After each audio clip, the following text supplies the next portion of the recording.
Topic बाकी आहे तो कंप्लीट करून घ्यायचा.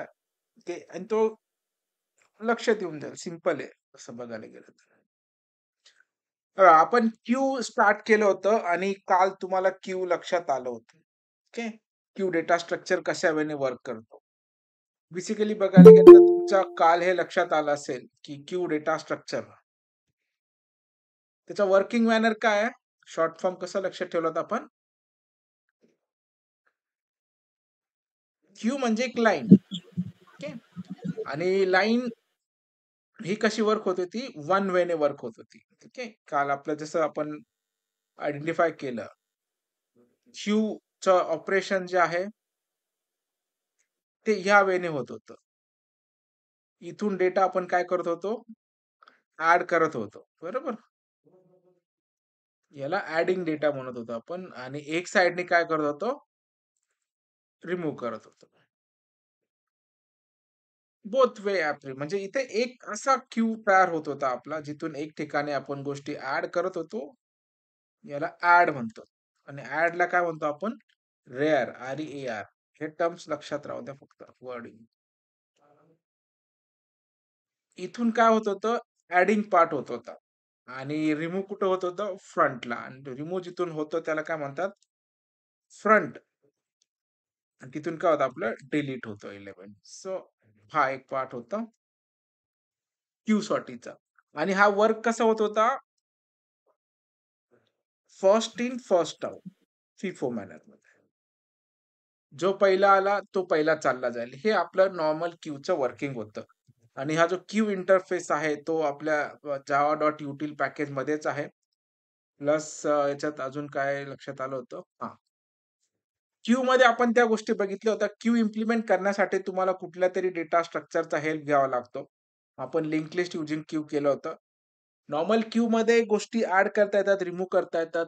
ते आपण बघितलं. एका एंडनीच ऑपरेशन होतं. तेही आपण गोष्टी बघितल्या. ॲड होताना शेवटीच ॲड होतो, रिमूव्ह होताना पहिलाच रिमूव्ह होतो. हे क्यूमध्ये होतं आणि प्रायोरिटी क्यूमध्ये पण सिमिलर गोष्टी होतात. फक्त ज्या गोष्टी प्रिंट होताना सॉर्टेड फॉर्मॅटमध्ये होता बाय डिफॉल्ट असेंडिंग छोट्यापासून मोठ्यापर्यंत. ओके.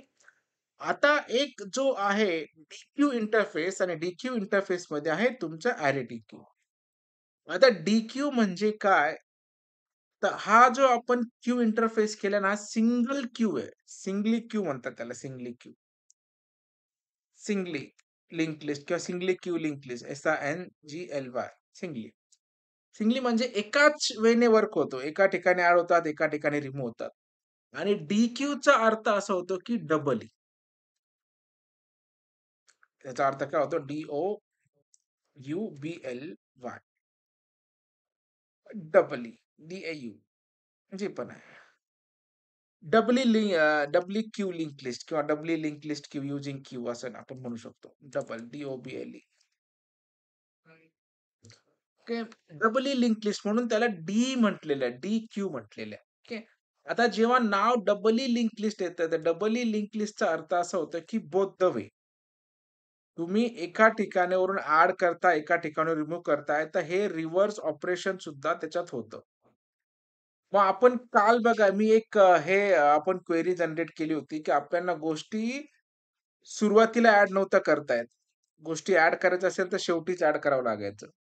ओके. आणि आपल्याला शेवटून डिलीट नव्हतं करता येत. डिलीट करायचं असेल तर समोरूनच डिलीट करावं लागत होतं. तर कालचं जर एक्झाम्पल जर तुम्ही बघितलं, तर तुम्हाला ते लक्षात येईल. क्यूचं एक्झाम्पल. थोडंसं स्लाईट चेंज आहे डबल आणि सिंगलीमध्ये. तुम्हाला सिंगल क्यू लक्षात आला असेल, तर डबल पण ऑटोमॅटिक लक्षात येऊनच जाईल. ओके. तर याच्यामध्ये आपण गोष्टी बघताना हे लक्षात आलं होतं क्यूमध्ये. एक तर डुप्लिकेट पण तो अलाव करतो. काही प्रॉब्लेम नाही. नल पण अलाव करतो. पण जेव्हा आपण गोष्टी रिमूव्ह करणार आहे, तर सुरुवातीचाच रिमूव्ह होतो आणि जेव्हा आपण ॲड करणार आहे, तर तो शेवटीच ॲड होतो. हा सिंपल आपला एक क्यूचा फॉर्मॅट होता. आता DQ मध्ये एक्झॅक्टली काय होणार आहे? DQ मध्ये बोथ द वे ऑपरेशन होणार आहे. म्हणजे तुम्ही गोष्टी एका ठिकाणाहून ॲड करू शकतात, एका ठिकाणाहून रिमूव्ह करू शकतात. तर DQ आपल्याला असा फीचर प्रोव्हाईड करतो, तुम्ही इथून डिलीट करू शकता, तर इथून तुम्ही गोष्टी ॲड सुद्धा करू शकता. इथून ॲड करू शकता, तर तुम्ही इथून रिमूव्ह पण करू शकता. म्हणजे डबल वेने वर्क होतं. एका ठिकाणी ॲड पण होतो, रिमूव्ह पण होतो. म्हणून याला डबली लिंक लिस्ट म्हणतात. डबली क्यू म्हणतात. Okay, D-Q.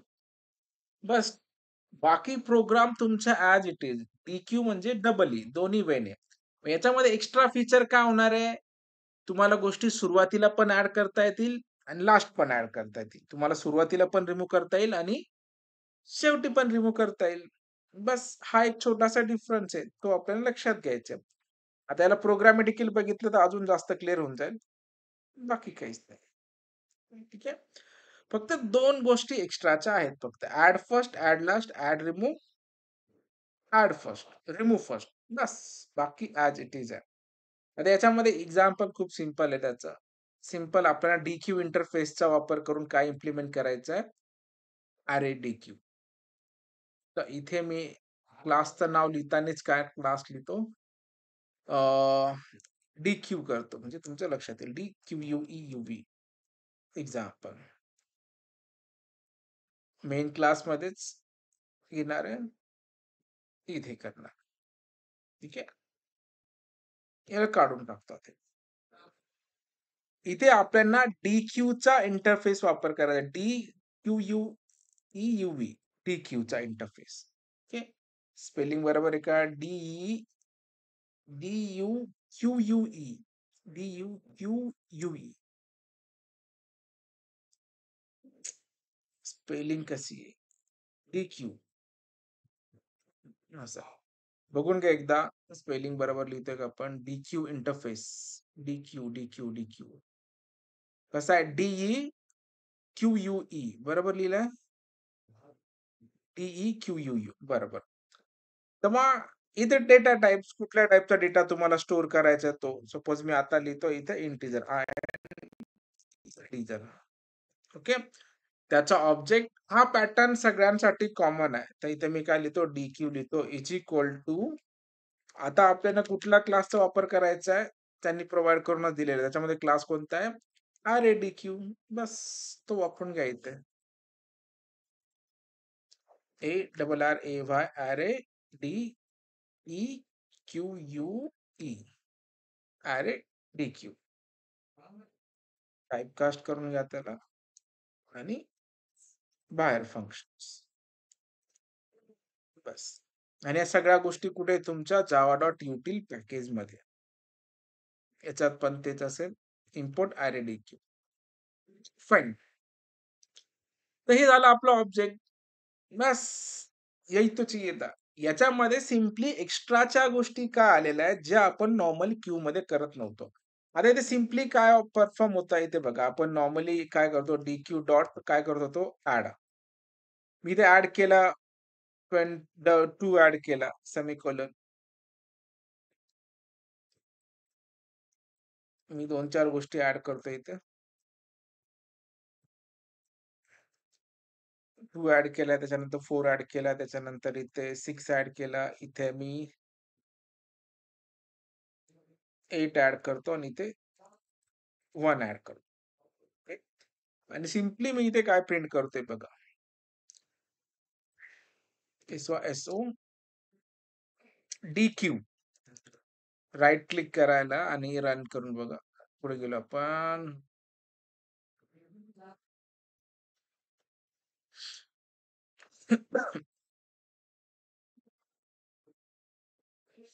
सो पुढे गेला आपला प्रोग्राम इथे. राइट क्लिक करा आणि रन ॲज करून बघा. काय ऑब्झर्व्ह होतं ते बघूया आपण. हे बघा.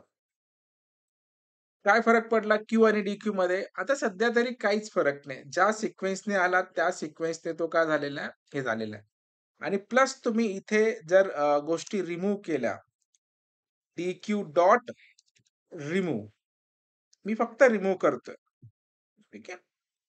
आणि मी इथे रिमूव्ह केल्यानंतर परत एकदा प्रिंट करतो त्याला. डी-क्यू डॉट रिमूव्ह केल्यानंतर. एक छोटंसं एक मेथड दाखवण्यासाठी एवढं सगळं चालू आहे. लक्षात घ्या फक्त. मी इथे ERR करतो एरर. सो मी राइट क्लिक केलं, रन ॲज जावा ॲप्लिकेशन इथे जाऊन रन करणार आहे. बघा. तर रिमूव्ह होताना कुठून रिमूव्ह झाला तो? जे आपल्या रेग्युलर वे होता तोच सुरुवातीचा. हे बघा इथं 2 वेळा आला तर मग रिमूव्ह कुठून झाला? इथेच. ठीक आहे. आता मी ॲड करतो.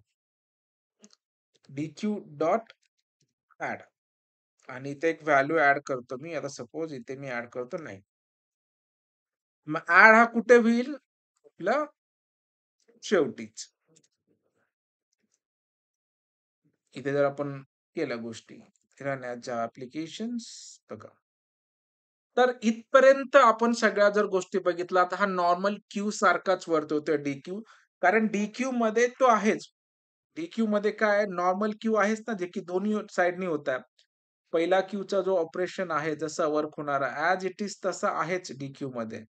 इथे तुम्ही गोष्टी ॲड करता आहे आणि इथून रिमूव्ह करताय. तर DQ मध्ये पहिल्या क्यूचा सगळं परफॉर्मन्स ॲज इट इज आहे. पण याच्यात ॲडिशनल काय आहे, तुम्हाला रिव्हर्स सुद्धा करता येतात. हा एक ॲडिशनल पार्ट आहे आणि तो ॲडिशनल पार्ट आपल्या नॉर्मल क्यूमध्ये नाहीये लक्षात घ्या. तेवढाच फरक आहे फक्त बस. त्याच्यात ॲडिशनल फीचर्स काय भेटणार आपल्याला? जर मी इथून बघा आता मी नॉर्मली जर मी 9 इथे ॲड केला तर तो शेवटी ॲड झाला. मी एकदम सुरुवातीला जातो. DQ डॉट मी इथे ॲड लास्ट म्हणतो बघा. किंवा नॉर्मली आपल्या गोष्टी ॲड होताना कुठून ॲड होता? शेवटीच ॲड होता ना. मी इथे काय करतो ॲड फर्स्ट करतो. आणि फर्स्ट मेथड मी शेवटी लिहितो. ॲज पर क्यू काय झालं पाहिजे होतं? ह्या गोष्टी 9 नंतर ॲड झाला पाहिजे होता. पण याच्यात एक्स्ट्रा DQ असल्यामुळे तुम्हाला सुरुवातीला ॲड करायचं असेल, तुम्ही रिव्हर्सनी पण ॲड करू शकता. मग ॲड फर्स्ट मी ते काय करतो 1. नॉर्मली हा कुठे झाला असता after 9 but due to add first केल्यामुळे हा एक नंबरला ॲड होणार आहे तुमचा. हा याचा एक्स्ट्रा फीचर्स आहे DQचा. प्लस तुम्हाला जर गोष्ट रिमूव्ह करायची असेल, ओके. आता रिमूव्ह होताना हा बेसिकली 1 हा रिमूव्ह होतो. बट तुम्ही रिमूव्ह करताना लास्टचा सुद्धा रिमूव्ह करू शकता. फॉर एक्झाम्पल बघा, मी सुरुवातीलाच लिहितो DQ डॉट रिमूव्ह किंवा मी इथे याच्या नंतरच लिहितो. चला DQ dot remove REMOVE remove नाही. कुठला रिमूव्ह करायचा तुम्हाला? Remove first REMOVE remove first बघा इथे. म्हणजे जो सुरुवातीचा आहे त्याला उडवा. ऍक्च्युअली बघायला गेलं तर रिमूव्ह फर्स्ट होतोच ना. आपल्याला रिमूव्ह काय करायचं? लास्ट.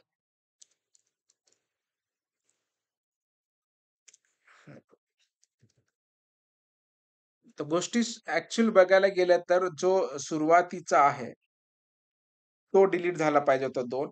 पण आता कुठला डिलीट होणार आहे तुमचा? 9 नंबरचा. हे बघा. हा पहिला नॉर्मल अॅरे होता. त्याच्यात आपण जर रिमूव्ह केला तर सुरुवातीचा रिमूव्ह झाला होता. आणि ॲड केलं तर तो शेवटी ॲड झाला होता. पण आता आपण काय केलं ॲड फर्स्ट केलं 1 आणि रिमूव्ह लास्ट केलं. तो म्हणजे आपल्याला लास्ट न्यू झाला हा 9. 9 इथे रिमूव्ह झालाय बघा. ओके. त्याच्यामध्ये फक्त 2 एक्स्ट्राच्या मेथड आहे. फक्त add first, add last, remove first, remove last. बस. त्याच्यामध्ये दुसरं काहीच नाहीये. अरे DQचा अर्थ असा होतो, की डबली क्यू. दोन्ही साइडने both the way operation possibles. Okay. Both the way म्हणजे तुम्हाला पहिल्या वेने ॲड पण करता येतं, रिमूव्ह पण करता येतं, शेवटून ॲड पण करता येतं, प्लस रिमूव्ह पण करता येतं. खूप रेअरमध्ये यूज होतो हा, पण माहिती पाहिजे DQ म्हणजे काय? असं जर काही सिच्युएशन आली, जिथे आपल्याला डबली दोन्ही साइडने ऑपरेशन परफॉर्म करायचे. मग त्यावेळी हे माहिती पाहिजे. लक्षात? हे एक एक्झाम्पल आपलं बाकी होतं. जावा कलेक्शन फ्रेमवर्कचं. ते मी तुम्हाला सांगेन. म्हणजे आपलं कलेक्शन फ्रेमवर्कचे आपण ऑलमोस्ट सगळेच एक्झाम्पल इथं कव्हर सर केले. हां, बोला. नल व्हॅल्यू पण ऍक्सेप्ट करतो का? हां, क्यू सारखाच आहे ना. बघावं लागेल. आपला क्यू काय एरर देत होता का नलला? नाही ॲक्सेप्ट केलंय त्याने. मग DQ पण करेल. इथे फक्त एक्स्ट्रा फीचर एवढाच आहे, की दोन्ही वेने ऑपरेशन परफॉर्म होतात. मग नल व्हॅल्यू पण हा घेऊन टाकेल, याच्यात काही प्रॉब्लेम नाही. dq डॉट ऍड नल, शेवटी सेमीकोलन. रन ॲज जावा ऍप्लिकेशन्स. नाही, नल कुठे ऍड झालं होतं? काल आपण ऍड केलेलं नल ना.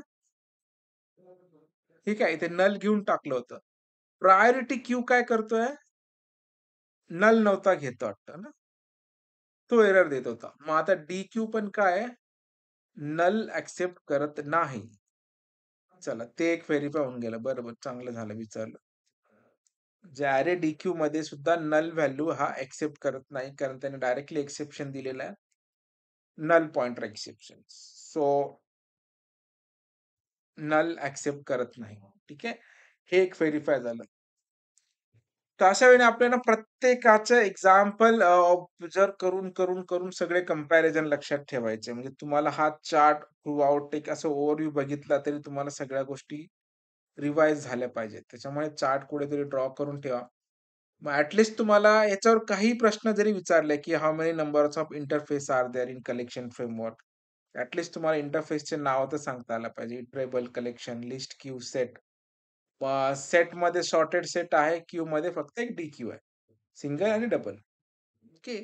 मग इटरेबल कलेक्शन कॉमन आहे. 3 मेजर टाइप्स आहेत, लिस्ट, क्यू आणि सेट. तर प्रत्येकाचे वेगवेगळे फीचर्स आहेत, हे वेगवेगळे फीचर्स आहेत, हे आहेत. ठीक आहे.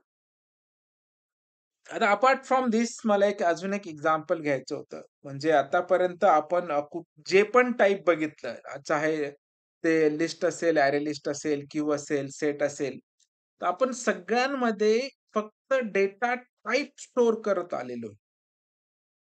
ओके. स्ट्रिंग असेल, फ्लोट असेल. पण हा जो एवढा डायनामिक आहे कलेक्शन फ्रेमवर्क, तुम्ही इथे डायरेक्टली क्लास स्टोअर करू शकता, क्लासचा क्लास. ठीक आहे. आणि क्लासमध्ये काय असतं तुमचं, मेथड्स वगैरे, कन्स्ट्रक्शन वगैरे, कन्स्ट्रक्टर वगैरे असू शकतात. मग सगळंच सगळं तुम्हाला इथे स्टोअर करता येतो. म्हणजे तुम्ही इथे डायरेक्टली एका क्लासचा ऑब्जेक्ट स्टोअर करू शकतात किंवा एका डायरेक्टली क्लासला कॉल पण करू शकतात इथे. ओके. ते एक एक्झाम्पल मी घेणार आहे, म्हणजे तुम्हाला ते लक्षात येईल. हे बघा, इथे मी काय करतो, नवीन क्लास घेतो, सिंपल क्लास घेतो.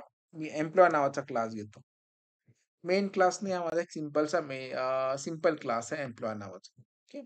याच्यामध्ये 2-3 फील्ड मी घेणार आहे एम्प्लॉयच्या. कुठलाही फील्ड घेऊ शकतो आम्ही. काय काय घ्यायचं एम्प्लॉय मध्ये, सपोज इंटीजर मी घेणार आहे, employee ID, E ID, then string string, string employee name, empnm. अजून काय घेऊन टाकू आपण, फ्लोट सॅलरी किंवा इंटीजरच घेतो, इंटीजर सॅलरी. ठीक आहे, 3 फील्ड घेऊन टाकल्या. 3 ते 4 जेवढे फील्ड पाहिजे तेवढे घेऊ शकतो. आता एक कन्स्ट्रक्टर आपण लिहू. कन्स्ट्रक्टर कसं लिहितो आपण, जसं क्लासचं नाव आहे तसंच ॲज इट इज इथे ते नाव. पॅरामीटराइज कन्स्ट्रक्टर बनवणार आहे आपण. तर मी सगळ्या गोष्टी इथे पास करतो as it is. Employee ID, comma, string name, नंतर integer salary.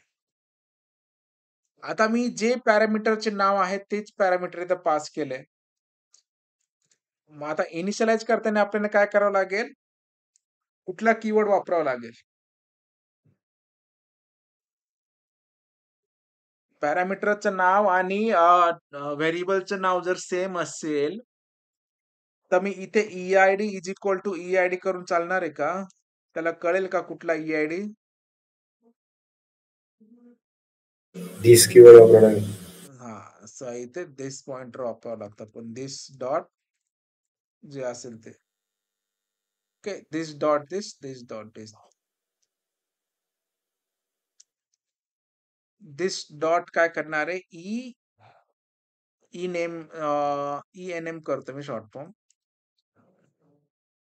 E-N-M, E N M. So इथे मी काय करणार, E dot E N M is equal to E N M. Okay. त्यानंतर this dot sal is equal to salary. बस. तर आपण एक क्लास फाईल बनवून घेतलाय. क्लासमध्ये कन्स्ट्रक्टर लिहून टाकलंय त्याच्या नावाचं. त्याच्यामध्ये 3 फील्ड आहे. मग तुम्ही याला जी रिक्वायरमेंट आहे, जेवढ्या फील्डची रिक्वायरमेंट आहे, त्या फील्डचा आपण काय करू शकतो? एक क्लास बनवून कन्स्ट्रक्टर तयार करू शकतो. ठीक आहे? बस. आता मी सगळ्यात आपला रेग्युलर वेने जो यूज होणारा लिस्ट आहे, ते लिस्ट घेतो आणि सगळ्यात कॉमनली यूज होणारा लिस्ट कोणता आपला? सगळ्यात बेसिक लिस्ट कोणता आहे?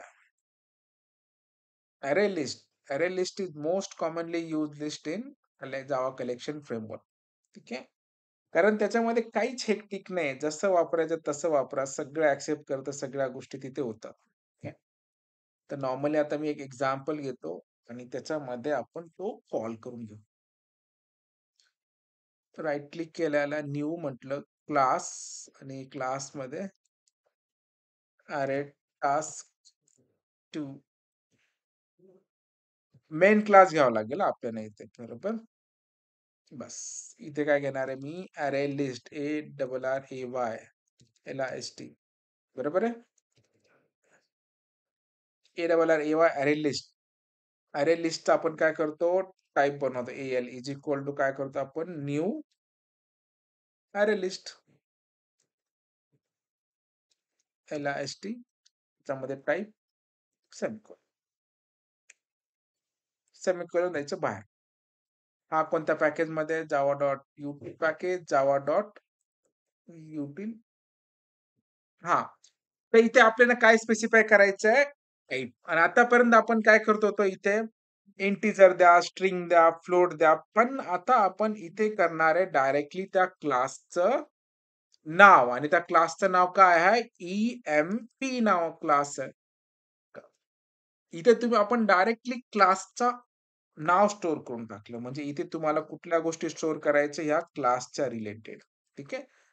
आणि याचे जे मेथड आहेत AL डॉट ऍड.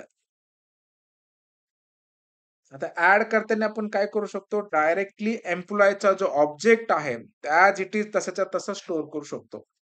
मग आपण इथे काय करणार आहे? न्यू काय EMP आणि याच्यात काय काय पास करणार आहे? त्याचे पॅरामीटर्स. पहिलं काय होतं आपलं? आयडी, नेम आणि सॅलरी.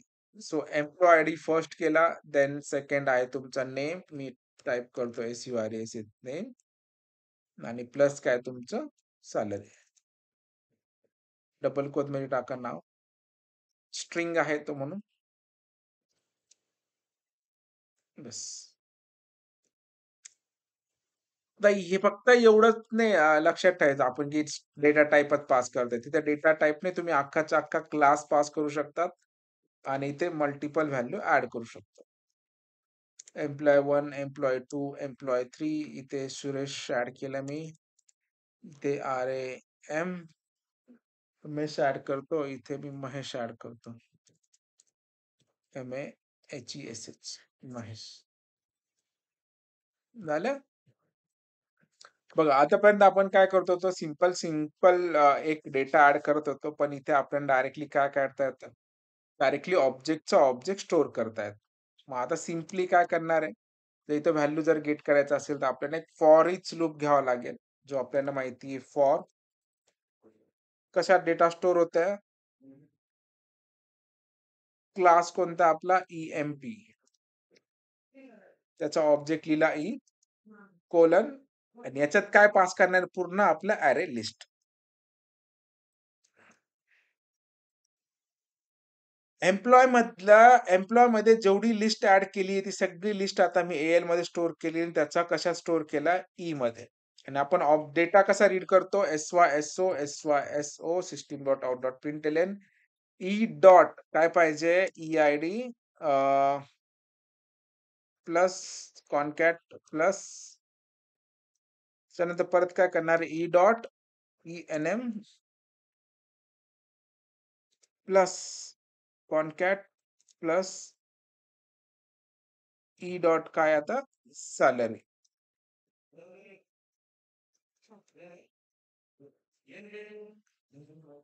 आता याच्यात जेवढे डेटा ऍड केलेले आहेत त्या सगळ्या गोष्टी काय होणार आहे? राईट क्लिक करा, run as Java applications.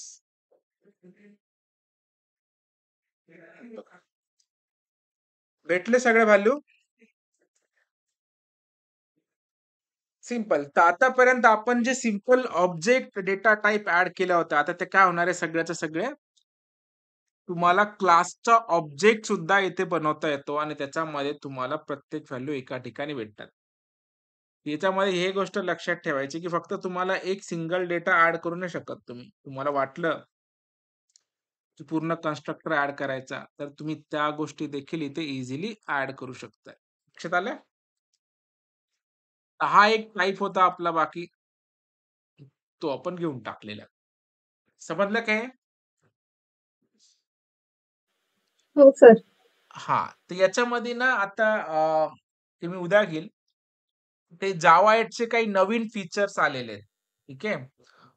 Lambda expression म्हणून ते इंटरव्ह्यूमध्ये खूप विचारतात. जावा 8 चे न्यू फीचर काय आलेले आहेत आहे. ओके. त्या न्यू फीचर कलेक्शन फ्रेमवर्कमध्ये पण आहे. मग आपण त्या गोष्टी पण थोड्या घेऊन टाकू आणि एकदा पूर्ण रिवाइज करून घेऊ शॉर्टमध्ये, की आपण काय-काय गोष्टी कशामध्ये काय-काय बघितल्या होत्या. म्हणजे हा फ्रेमवर्कचा जो पार्ट आहे आपल्या कलेक्शन फ्रेमवर्कचा, तो संपून जाईल. ओके. तर नॉर्मली आता लक्षात आलेल्याच आहे, इटरेशन जो आहे मोस्टली इटरेट करण्यासाठी आहे. कलेक्शनमध्ये त्याचे काही स्वतःचे मेथड्स आहेत. लिस्ट कसा वर्क होतो हे माहिती झालंय, क्यू माहिती झालंय, डिक्यू माहिती झालंय, सेट माहिती झालंय. मग त्याच्यामध्ये अरे लिस्ट, लिंक लिस्ट, स्टॅक माहिती झालंय बेस्टली. प्रायोरिटी क्यू आणि डिक्यू हे तर लेटेस्टच होतं. Hash set, link hash set, tree hash set. तर एक-एक लाईनमध्ये शॉर्टलिस्ट आपण करून घेतली, सगळ्या गोष्टी लक्षात येतील आणि फक्त आपण सिंपल त्याच्यात टाइप स्टोअर करत नाही, तर आपल्याला पूर्ण क्लासचा ऑब्जेक्ट सुद्धा स्टोअर करता येतोय. हेही आपण बघितलं आणि आता नवीन फीचर्स काय आलेत जावा 8 मध्ये, जे लेटेस्ट जावा 8 आहे. ती पण आपण बघून घेऊ. म्हणजे लिस्ट इंटरफेसवर कुठल्याही टाइपचं पूर्ण आयडिया असेल आपल्याला, की एक्झॅक्टली काय होतं. कुठल्या वेळेस कुठला डेटा स्ट्रक्चर आणि डेटा स्ट्रक्चर हा खूप इम्पॉर्टंट आहे. आपण युजिंग कलेक्शन फ्रेमवर्क करतोय लक्षात घ्या. ओके. पण ऍक्च्युअली बघायला गेलं तर ते पूर्ण कोड करावा लागतो. आता मी एका कॉलेजला शिकवत होतो पुण्याच्या, त्याच्यामुळे मला माहिती आहे. हे बघा ते मॅडमचा नंबर पण आहे, म्हणजे क्लासेस त्यांना शिकवलं होतं मी. इथे डेटा स्ट्रक्चर तुम्हाला दिसेल. हे बघा. दिसतंय इथे डेटा स्ट्रक्चरचे प्रोग्राम्स? हे 3 महिने फक्त डेटा स्ट्रक्चर शिकवलेलं. फक्त आणि फक्त डेटा स्ट्रक्चर. आता जे एक्झाम्पल केलं होतं आपण डबल ई, हे बघा इथे दिसतंय? Double E link list. त्याचा कोड बघा कसा आहे. जे आपण सिंपली गोष्टी ॲड करतो ना, ॲड. ते एक गोष्ट ॲड करण्यासाठी आपल्याला एक क्लास डिफाईन करावं लागतं. त्याच्यामध्ये प्रिव्हियस काय आहे, नेक्स्ट काय आहे, हे स्टोअर करावं लागतं. मग त्याचा हेड म्हणजे सुरुवातीचा डेटा नल नसेल, तर मग त्याचा शेवटचा चेक करायचा नल. मग तो एक-एक गोष्ट ॲडजस्ट करायची. नाहीतर असं गोष्ट ॲडजस्ट करायची. जे आपल्याला रेडीमेड मेथड भेटतंय ॲड, रिमूव्ह, डिलीट त्याच्या मागे अशा टाइपचा कोड जनरेट होत असतो. ओके. तर एवढं सगळं लक्षात न ठेवता आपण तेवढं मेथड तरी लक्षात ठेवलं पाहिजे. हे बघा इथे डिलीट फ्रॉम स्टार्ट. पण रिमूव्ह फर्स्ट केलं होतं ना, त्या रिमूव्ह फर्स्टच्या मागे एवढं लॉजिक आहे. हेड नल आहे का चेक करतो तो. म्हणजे सुरुवातीचा डेटा नल आहे का? नल असेल तर रिटर्न कर. जर हेड नल नसेल तर आणि हेड आणि टेलची पोझिशन एकच असेल, म्हणजे एकच एलिमेंट असेल तर तुमचा, त्यावेळी काय करायचं असं आहे. आणि प्रिंट करण्यासाठी ह्या सगळ्या मेथड्स आहेत. तर डिस्प्ले बॅकवर्ड. तर असं कोड करावं लागायचे आम्हाला भरपूर. ठीक आहे. आणि याच्यामध्ये तुम्ही हे जर बघितलं, की प्रायोरिटी क्यूचं गोष्ट, तो एक वेगळा पार्ट आहे. हे बघा इथे पण प्रायोरिटी क्यू खूप मोठ्या वेळेने होता, म्हणून मी इथे डेटा स्ट्रक्चरचाच वापर केला होता. तो पण तेव्हा केलेला आहे. लक्षात आलं? Priority queue. तुम्ही स्टॅक वगैरे बघितलं, तर स्टॅकमध्ये पण गोष्टी जे आपण डायरेक्टली पुश वगैरे लिहितो, त्यासाठी बघा हे मेथड्स आहेत. पुशमध्ये हा कोड आहे, पॉपमध्ये हा कोड आहे, पिकमध्ये हा कोड आहे. ते सगळ्या गोष्टी अशा वेळेने वर्क होत असतात. तुम्ही लिंक लिस्ट जर बघितलं, तर लिंक लिस्टमध्ये बघा हा एक नोड डिफाईन करावा लागतो. नोडमध्ये ॲडची मेथडमध्ये हा पॅटर्न आहे. लिस्टमध्ये आहे, डिलीटमध्ये आहे, डिलीट फ्रॉम लास्ट अशा गोष्टी, सगळ्या गोष्टी कराव्या लागतात. पण आपला जावा कलेक्शन फ्रेमवर्क रेडीमेड फीचर्स आणि क्लासेस आणि इंटरफेस प्रोव्हाईड करून देतो. काम दोघांचं सारखंच आहे. लक्षात घ्या. तुम्ही आयदर कोडनी इम्प्लिमेंट करा किंवा हे इम्प्लिमेंट करा. पण इंटरव्ह्यूमध्ये तुम्ही कलेक्शनचा कोड लिहिला तरी चालतो. कारण तिथे कन्सेप्ट ही समजणं गरजेचं आहे. इम्प्लिमेंटेशन समजणं गरजेचं आहे. बट एक्झाममध्ये तुम्हाला जर डेटा स्ट्रक्चर युजिंग अल्गोरिदम जावा असेल, तुम्हाला तिथे कोडच लिहावा लागायचा. आणि तो सब्जेक्ट खूप जणांचा राहतो इंजिनिअरिंग. त्यामुळे तो आपण इथे हे केलेला आहे. ओके. ठीक आहे. एकदा सगळं रिवाईज करा. कुठे काही डाउट असेल, काही पॉइंट मिसिंग असेल, तर ते आपण सगळं